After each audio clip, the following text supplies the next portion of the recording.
បាទសួស្តីអ្នកទាំងអស់គ្នាអញ្ចឹងវីដេអូនេះបន្តពីវីដេអូទី1បាទអញ្ចឹងខ្ញុំបង្ហាញអំពី platform ដែលខ្ញុំបានវាឡើងមកអញ្ចឹងអំពីដំណើរការធ្វើដោយរបៀបណាខ្ញុំនឹង share ទៅកាន់អ្នកទាំងអស់គ្នាបាទអញ្ចឹងនៅពេលដែលវា platform នេះចំណុចដែលចាប់ផ្ដើមដំបូងគឺចាប់ផ្ដើមពី simple ទៅបាទពីភាពសាមញ្ញណា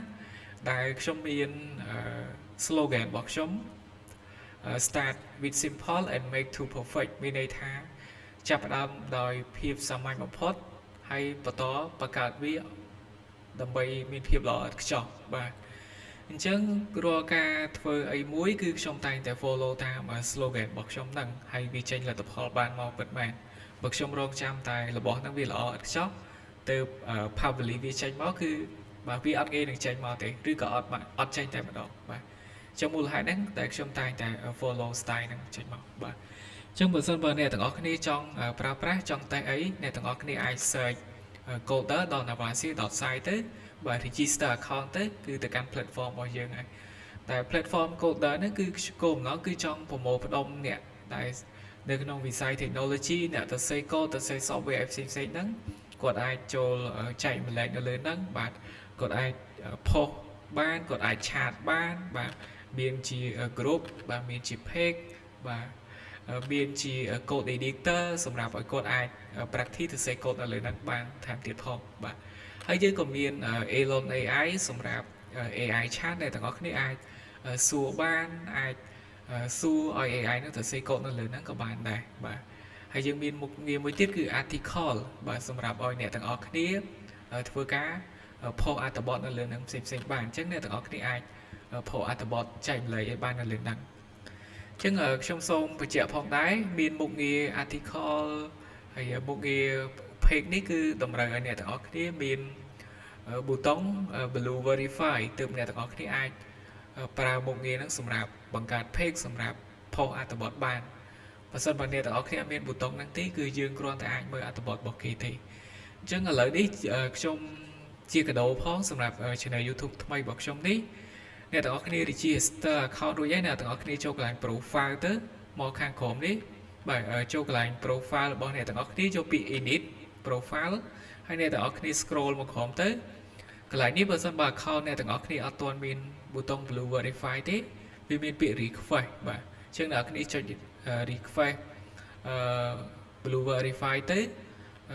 admin នឹង accept ឲ្យអ្នកទាំងអស់គ្នាអញ្ចឹងអ្នកទាំងអស់គ្នានឹងទទួលបានប៊ូតុង blue verify បាទអញ្ចឹងខ្ញុំនឹងផ្ដល់ជូនសម្រាប់100នាក់អញ្ចឹងបច្ចុប្បន្ននេះយើងបានផ្ដល់ជូនចូល50នាក់ជាងហើយបាទនៅសល់50នាក់ទៀតបាទអញ្ចឹងយើងចូលអំពី platform របស់យើងដែលខ្ញុំបាននិយាយហ្នឹងតើខ្ញុំធ្វើដោយរបៀបណាបាទចំណុចទី1គឺពាក់ព័ន្ធជាមួយនឹង project analysis បាទដែលខ្ញុំតែងតែចែកម្លែកទៅកាន់សិស្សប្អូនឲ្យគាត់ស្វែងយល់ពីចំណុចហ្នឹងដំបូងទៅប៉ុន្តែកាលពីខ្ញុំនៅbachelor ខ្ញុំក៏តែងតែរំលងដែរបាទរហូតដល់ចូលមកដល់ធ្វើការយើងធ្វើទៅលើ system ច្រើនហើយយើងធ្វើ system នៅខាងក្រៅយើងមានបទពិសោធន៍ហើយយើងតែងតែរៀនច្រើន research ច្រើនយើងដឹងថារបស់ទាំងអស់ហ្នឹងវាសំខាន់បាទពាក់ព័ន្ធជាមួយនឹង project analysis ហ្នឹងបាទ project analysis ទី1គឺជា project planning បាទ project planning មានន័យថាយើងមានគម្រោងធ្វើអីបាទដូចខ្ញុំមានគម្រោងធ្វើបាទ platform មួយឈ្មោះថា coder សម្រាប់បាទប្រមូលផ្ដុំអ្នកដែលស្រឡាញ់ខាងវិស័យ technology អ្នកដែលទៅសេ code គាត់អាចធ្វើការ register account ប្រើប្រាស់នៅលើហ្នឹងបានអាហ្នឹងជា project planning របស់ខ្ញុំបាទអញ្ចឹងបន្តមកទៀត planning របស់យើងចង់ធ្វើមុខងារអីខ្លះអាហ្នឹងនៅក្នុង project planning របស់យើងដែរបើយើងចង់ធ្វើមុខងារ post មុខងារ chat មុខងារ group បាទមុខងារ page អីចឹងទៅអញ្ចឹងជំហានដំបូងពេលខ្លះយើងអត់ទាន់បានសិក្សាធ្វើមុខងារបានច្រើនទេអញ្ចឹងយើងធ្វើបានប្រហែលយើងធ្វើប៉ុណ្្នឹងសិនយើងដាក់នៅក្នុងគម្រោងរបស់យើងហើយមកដល់ចំណុចទី2យើងនិយាយថា project analysis បាទមានន័យថាយើងចាប់ផ្ដើមវិភាគទៅលើ project របស់យើងបាទអញ្ចឹងមុនហ្នឹងថាយើងចង់ធ្វើមុខងារអីខ្លះមុខងារ post មុខងារ chat មុខងារ group មុខងារ page អញ្ចឹងយើងចាប់ផ្ដើមយកមកវិភាគថាមុខងារហ្នឹងត្រូវមាន process ដូចម្ដេចបាទយើងវិភាគអំពីដំណើរការរបស់វាវិភាគមុខងារហ្នឹងនីមួយៗយើងត្រូវធ្វើបែបណាបាទត្រូវរៀប UI បែបណាបាទ បើប្រសេស database បែបណាយើងសិក្សាទាំងអស់អានឹងពាក់ព័ន្ធជាមួយនឹង project analysis បាទចំណុចទី3គឺ project design project design មានន័យថាបន្ទាប់ពីយើង analyze ហើយយើងចាប់ផ្ដើមទៅសេ code យកតែម្ដងបាទទៅសេ code ធ្វើតាមគម្រោងដែលយើងបានគ្រោងទុកណាបាទដែលយើងបាន plan ដែលយើងបាន analyze អញ្ចឹងវាធ្វើឲ្យការទៅសេ code របស់យើងនឹងវាចំគោលដៅបាទវាត្រូវមានន័យថាយើង planning ធ្វើ10មុខងារបាទ analyze ចេញមក10មុខងារហ្នឹងយើងទៅសេ code 10មុខងារហ្នឹងយើងអត់ទៅសេលើសទៅសេខ្វះអីទេបាទយើងធ្វើតែអ្វីដែលយើងបានគ្រោងទុកទេអញ្ចឹងវាធ្វើឲ្យយើងអត់ខាតពេលទៅកែចុះកែឡើងបាទហ្នឹងវាចំណេញពេលវេលាទៀតអាហ្នឹងនៅពេលដែលយើងទៅសេហើយយើងចូលដល់ចំណុចទី4យើងនិយាយថា project implementation បាទមានន័យថា project របស់យើងបានទៅសេ code ហើយអស់ហើយមកដល់ទី4នេះគឺ implementation គឺការអភិវឌ្ឍបាទអូយើង UI នេះត្រូវធ្វើអញ្ចេះឲ្យវាមាន style ស្អាតជាងមុន notification នេះនៅពេលដែលមានត្រូវឲ្យវាមានជាលេខបង្ហាញមកបែបហ្នឹងដើម្បីឲ្យ user គាត់ដឹងអីចឹងទៅអាហ្នឹងពាក់ព័ន្ធជាមួយនឹងការអភិវឌ្ឍបាទបន្ទាប់ពីទី4ហើយមកដល់ទី5គឺពាក់ព័ន្ធជាមួយនឹង project បាទ maintenance បាទមានន័យថា project របស់យើងក្រោយពីអភិវឌ្ឍដាក់លើ server អីហើយអស់ហើយវា run ដំណើរការហើយអស់ហើយ user ចាប់ផ្ដើមចូលប្រើហើយបាទអញ្ចឹងស្រាប់តែ user ចូលប្រើមុខងារណាមួយវារៀងរអាក់រអួលយើងចូលដល់ជំហានទី5របស់យើងគឺ project maintenance មានន័យថាជួសជុលនិងកែលម្អបាទជាងនិយាយថា fix ណាទៅ fix មុខងារនឹងឡើងវិញហើយ user គាត់ឆាតមកបាទឆាតមកយឺតណាបាទអញ្ចឹងចូលដល់ maintenance របស់យើងបាទគាត់ឆាតមកអត់ឮសលេងអញ្ចឹងយើងចាប់ដល់ maintenance យើងទៅ fix អីចឹងទៅបាទអាហ្នឹងក្បួនដែលខ្ញុំធ្វើអញ្ចឹងមាន5ហ្នឹងសរុបមកវិញគឺទី1 project planning គម្រោងទី2 project analysis ពាក់ព័ន្ធជាមួយនឹងការវិភាគទៅលើ project របស់យើងទី3គឺ project design ពាក់ព័ន្ធជាមួយនឹងការទៅសេ code យកតែម្ដងទី4គឺការ project implementation ពាក់ព័ន្ធជាមួយនឹងការអភិវឌ្ឍproject របស់យើងទី5គឺ project maintenance ពាក់ព័ន្ធជាមួយនឹងការជួសជុលឬក៏ការកែលម្អបាទនោះគឺ style ដែលខ្ញុំ build អញ្ចឹងCoder platform នេះគឺជា platform full stack បាទអញ្ចឹងអ្នកទាំងអស់គ្នាអាចធ្វើការប្រើនៅលើនឹងបានហើយខ្ញុំវាជាមួយនឹង PHP Laravel framework ខ្ញុំប្រើ Laravel 12បាទ database ប្រើ SQL ឈរនៅលើ application MySQL បាទអញ្ចឹងខ្ញុំបានដាក់វានៅលើ server អញ្ចឹងក្រោយពីដាក់នៅលើ server យើងធ្វើការ computing យើងសិក្សាអំពី algorithm បាទមួយចំនួនធំទៀតរហូតដល់យើងធ្វើការ computing មកដល់បច្ចុប្បន្ននេះ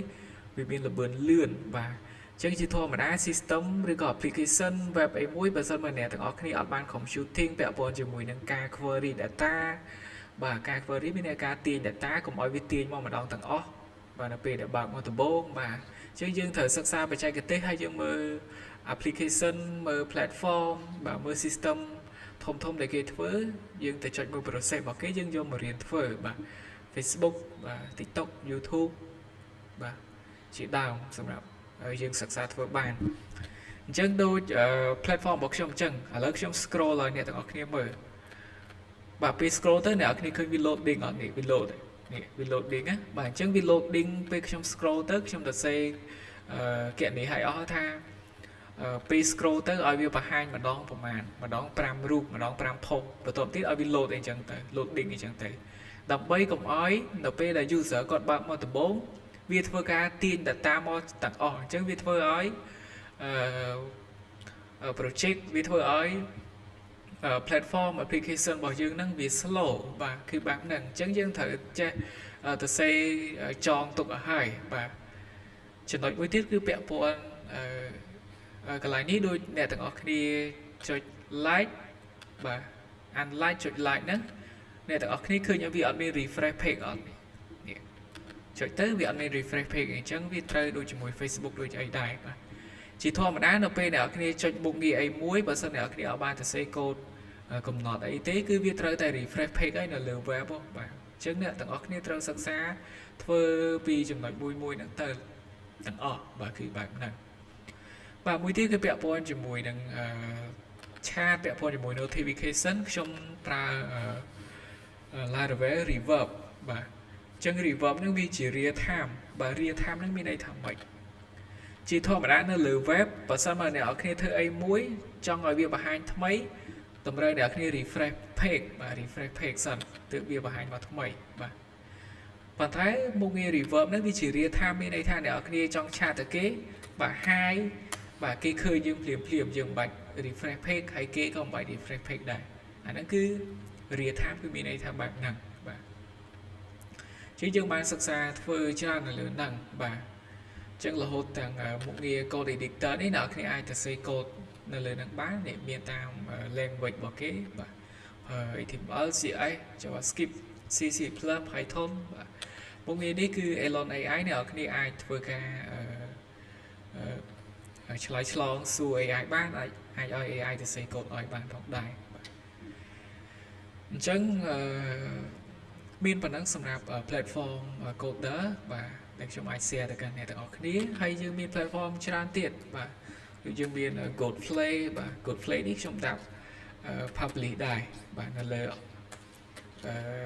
ទីផ្សារបាទ Good អ្នកនរគ្នាអាច search ពាក្យ Godplay.site មកបាទជាង Godplay នេះគោលបំណងយើងគឺធ្វើដូច YouTube អញ្ចឹងប៉ុន្តែយើងថែមមុខងារជាច្រើននៅក្នុងហ្នឹងបាទយើងអាច play វីដេអូបានបាទអាចមើលវីដេអូជាវីដេអូបញ្ឈរ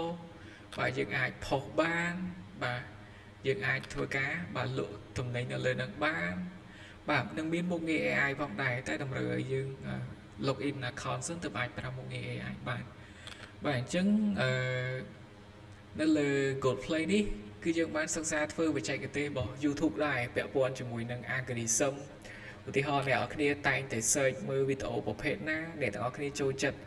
មើលវីដេអូប្រភេទណាអញ្ចឹងនៅពេលអ្នកនរគ្នាបើកមកម្ដងទៀតវានឹងរុញប្រភេទវីដេអូហ្នឹងឲ្យអ្នកទាំងអស់គ្នាមកច្រើនបាទដោយសារយើងសិក្សា algorithm របស់ YouTube របស់ TikTok របស់ Facebook បាទអញ្ចឹងយើងរៀនសិក្សាពីគេយកមកធ្វើតាមពីជំហានតូចទៅពីជំហានសាមញ្ញអញ្ចឹងយើងអភិវឌ្ឍវាម្ដងតិចទៅបាទប្រព័ន្ធរបស់យើងបាទ application របស់យើងវាកាន់តែល្អទៅបាទអញ្ចឹងវីដេអូទី2ខ្ញុំមានប៉ុណ្ណឹងអំពីការ share មួយចំនួនតូចហ្នឹងបើអ្នកនរគ្នាគិតថាវាមានប្រយោជន៍បាទយកទៅសិក្សាបន្ថែមទៅបាទអញ្ចឹងជួបគ្នានៅវីដេអូក្រោយទៀត